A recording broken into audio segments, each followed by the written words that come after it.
ચલો હવે આપણે આજનો નવો ટોપિક શીખવવાના છીએ. એમાં પાઠ આપણો કયો છે? ગણિતમાં પહેલો પાઠ છે રાષ્ટ્રીય ફળ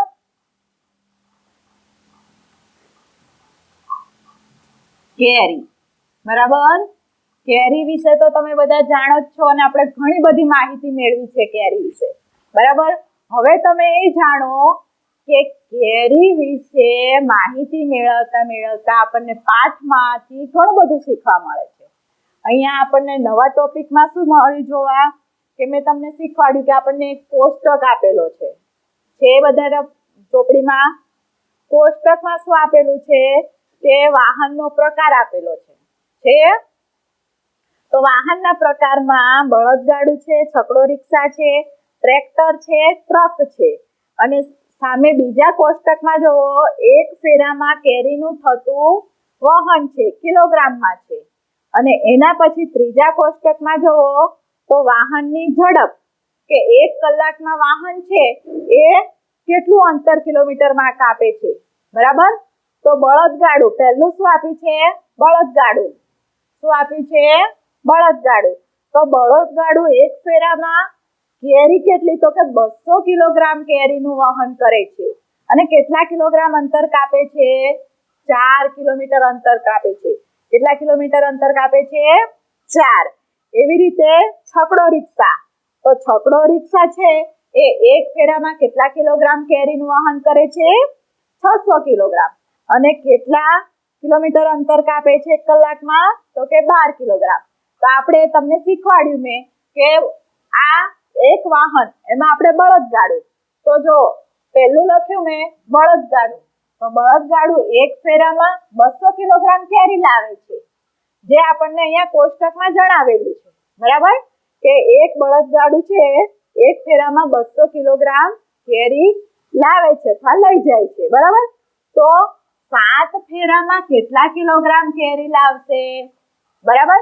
તો મેં તમને શીખવાડ્યું કે 7 ગુણ્યા 200 છેદમાં 1. બરાબર? 7 અને 200 નો ગુણાકાર કરવાનો. મોઢે આવડે તો મોઢે કરવાનો, અને ના આવડે તો આ રીતના ગુણાકારની પદ્ધતિથી પણ કરી શકાય. બરાબર? તો પહેલા તો આપણે એક નિયમ છે ગુણાકારનો. તમને બધાને ખબર જ છે કે કોઈ પણ સંખ્યાને 0 વડે ગુણીએ તો જવાબ શું આવે? 0 આવે. શું આવે? 0 આવે. તો પહેલા 7 નો ઘડિયો 0 સુધી બોલીએ અથવા 7 ને 0 વડે ગુણીએ તો જવાબ શું આવે? 0 આવે. બરાબર? 7 ને ફરી 0 વડે ગુણીએ તો જવાબ 0 આવે. અને 7 ને 2 જોડે ગુણીએ તો જવાબ 14 આવે. 7 દુ 14. તો આપણો જવાબ કેટલો આવે છે? 1400. તો બળદગાડું એક ફેરામાં 200 કિલોગ્રામ કેરી લાવે છે. તો 7 ફેરામાં 1400 કિલોગ્રામ કેરી લાવશે. સમજાઈ ગયું બધાને? કેટલાને સમજ પડી? Very good. બધાને સમજાઈ ગયું. ચાલો હવે એ રીતના બીજું વાહન છે. બીજું વાહન કયું છે? છકડો રિક્ષા. ચાલો, છકડો રિક્ષામાં એક ફેરામાં કેટલા કિલોગ્રામ કેરી આવે છે? 600 કિલોગ્રામ. જોવો અહીં જોવો બધા કે જે છકડો રિક્ષા છે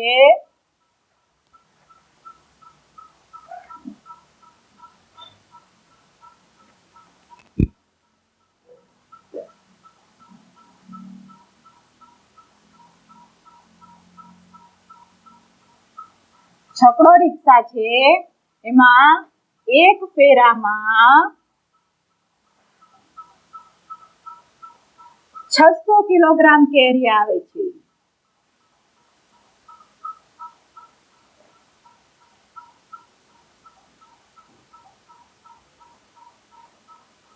તો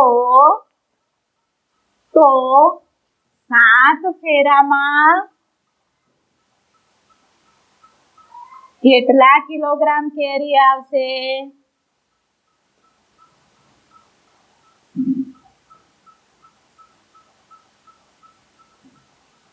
તો હવે શું કરવાનું? 7 ગુણ્યા 600.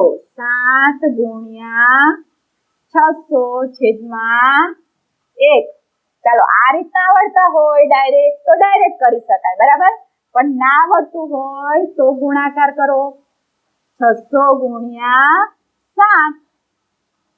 7 0 0. 7 0 0. 7 6 42. તો જવાબ શું આવશે? 4200 ગ્રામ કિલોગ્રામ કેરી લાવશે. કેટલાને ખબર પડી? સરસ, વેરી ગુડ, ખૂબ સરસ.